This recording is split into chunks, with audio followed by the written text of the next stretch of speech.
سیدنا سلیمان علیہ السلام، وہ سلیمان جن کو اللہ نے پورے روئے زمین کی بادشاہت دی، اور پورے روئے زمین کی بادشاہت بھی ایسی دی، رب ہب لی ملکا لا ینبغی لأحد من بعدی، اے میرے رب مجھے ایسی بادشاہت دینا، میری جیسی بادشاہت میرے بعد کسی کو نہ ملے۔ اللہ نے سلیمان علیہ السلام کی دعا کو ایسا قبول فرمایا، ایسا قبول فرمایا، سلیمان علیہ السلام جیسی بادشاہت اللہ نے نہ پہلے کسی کو دی ہے، نہ بعد میں کسی کو دی ہے، اور نہ کسی کو مل سکتی ہے۔ بے مثال بادشاہت سلیمان علیہ السلام کی ہے۔ تو سلیمان علیہ السلام کا تخت سلطنت اور پایہ سلطنت، گویا سلیمان علیہ السلام کی حکومت کا دارالخلافہ اور سلیمان علیہ السلام کی حکومت کا دارالحکومت یہی ارض فلسطین تھی، یہی بیت المقدس کا شہر تھا۔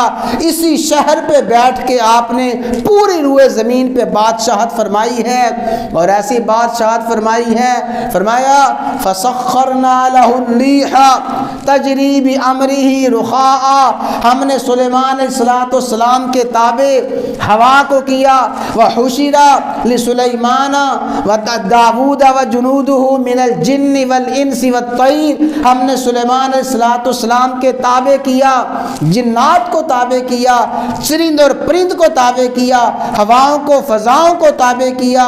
سلیمان علیہ السلام کی بے مثال بادشاہت کا پایہ تخت یہی ارض فلسطین تھا، یہ بیت المقدس کی سرزمین تھی، یہیں پہ داؤد علیہ السلام کی حکومت کا وہ عظیم الشان واقعہ پیش آیا۔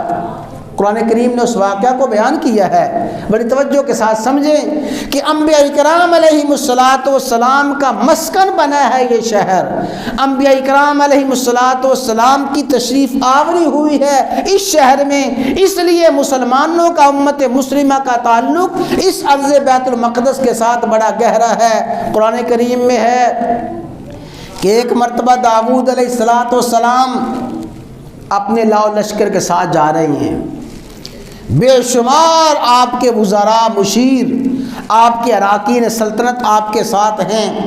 چلتے چلتے حتیٰ اذا اتوا علی وادی النمل، ایک وادی میں پہنچے، ایک علاقے میں پہنچے۔ کن کا علاقہ تھا؟ وادی النمل، چیونٹیوں کا علاقہ، چیونٹیوں کی بستی تھی، وہاں بے شمار چیونٹیاں رہتی تھیں۔ قالت نملۃ یا ایھا النمل ادخلوا مساکنکم، ایک چیونٹی کہنے لگی اپنے باقی چیونٹیوں سے، اے چیونٹیوں اپنی اپنی بلوں میں داخل ہو جاؤ، لا یحطمنکم سلیمان وجنودہ وہم لا یشعرون، کہیں ایسا نہ ہو کہ تمہاری ننھی جانیں سلیمان اور لشکر سلیمان کے پاؤں تلے آ کے روندی جائیں، بے خبری میں سلیمان اس کا لشکر تمہیں روند ڈالے گا، اپنی اپنی بلوں میں داخل ہو جاؤ۔ فتبسم ضاحکا من قولها، اللہ نے سلیمان علیہ السلام کے کانوں تک اس چیونٹی کی آواز کو پہنچایا۔ سلیمان علیہ السلام نے اس کی آواز کو سنا، اس کی آواز کو سمجھا۔ فتبسم ضاحکا من قولها، سلیمان علیہ السلام چیونٹی کی یہ بات سن کے مسکرا پڑے، ہنس پڑے۔ ربی اوزعنی ان اشکر نعمتک التی انعمت علی وعلی والدی، اے میرے رب تو نے مجھ پہ اتنا انعام فرمایا ہے، چیونٹیوں جیسی مخلوق کی زبان کو مجھے سنوایا ہے، چیونٹیوں جیسی مخلوق کو میرے تابع کیا ہے، اے اللہ مجھے شکر کرنے کی توفیق عطا فرما۔ یہ جو وادی نمل ہے، چیونٹیوں کی بستی ہے، یہ بھی اسی ارض فلسطین میں واقع ہے، یہ بھی بیت المقدس کی سرزمین کا واقعہ ہے۔